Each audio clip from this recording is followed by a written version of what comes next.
ಉಡಾಯಿಸೋ ಖಾರ ಬಣ್ಣ ರುಚಿಯನ್ನು ನೀಡುತ್ತದೆ. ಮೆಣಸಿನ ಪುಡಿ ಚಿಂದಿ ಉಡಾಯಿಸೋ ಖಾರ ಬಣ್ಣ ರುಚಿ ಉಪಯೋಗಿಸ್ಕೊಳ್ಳೋದಕ್ಕೂ ಕೂಡ ನಮಗೆ ಅನುಮತಿ ಕೊಡ್ತಾ ಇಲ್ಲ. ನಮ್ಮ ರಾಜ್ಯದಿಂದ 2019ರಲ್ಲಿ 25 ಜನ MP ಗಳು ಗೆದ್ದೋದ್ರು. ಮೊನ್ನೆ 2023ರಲ್ಲಿ 17 ಜನ BJP MP ಗಳು, 2 JDS, ಒಟ್ಟು 19 ಜನ ಗೆದ್ದಿದ್ರು ಕೂಡ ಯಾರೂ ಕೂಡ ಮಹದಾಯಿ ಬಗ್ಗೆ ಆಗಲಿ ಅಥವಾ ನಮಗೆ GST ಅನುದಾನ ಸಮರ್ಪಕವಾಗಿ ಕೊಡದೇ ಇರೋದ್ರ ಬಗ್ಗೆ ಆಗಲಿ ಅಥವಾ ನಮ್ಮ ರಾಜ್ಯದ ನೆಲ ಜಲ ಭಾಷೆ ವಿಚಾರದಲ್ಲಿ ಯಾರೂ ಕೂಡ ಇವರು ಬಾಯಿ ಬಿಡ್ತಾ ಇಲ್ಲ.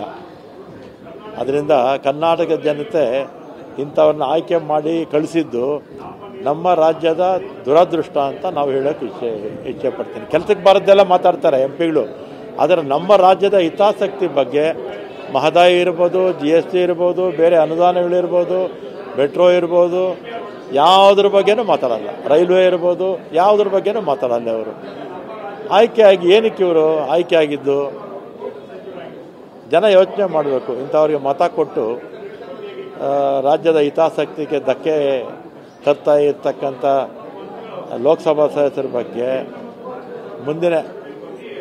ಮುಂದಿನ ಚುನಾವಣೆಯಲ್ಲಿ ಅವರಿಗೆ ಬುದ್ಧಿ ಕೆಲಸ ಮಾಡಿದ್ರೆ ಆಗ BJPಗೆ ಬುದ್ಧಿ ಬರುತ್ತೆ.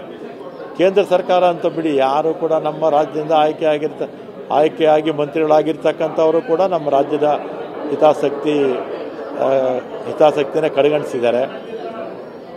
ಮತ್ತು ಮೋದಿಯವರಾಗಲಿ ಚುನಾವಣೆ ಸಂದರ್ಭದಲ್ಲಿ ಮಾತ್ರ ಕರ್ನಾಟಕಕ್ಕೆ ಬರ್ತಾರೆ, ಫ್ಲೈಯಿಂಗ್ ವಿಸಿಟ್ಸು, ಏನೊಂದು 20-25 ವಿಸಿಟ್ಸು ಎಲೆಕ್ಷನ್ ಬಂದರೆ.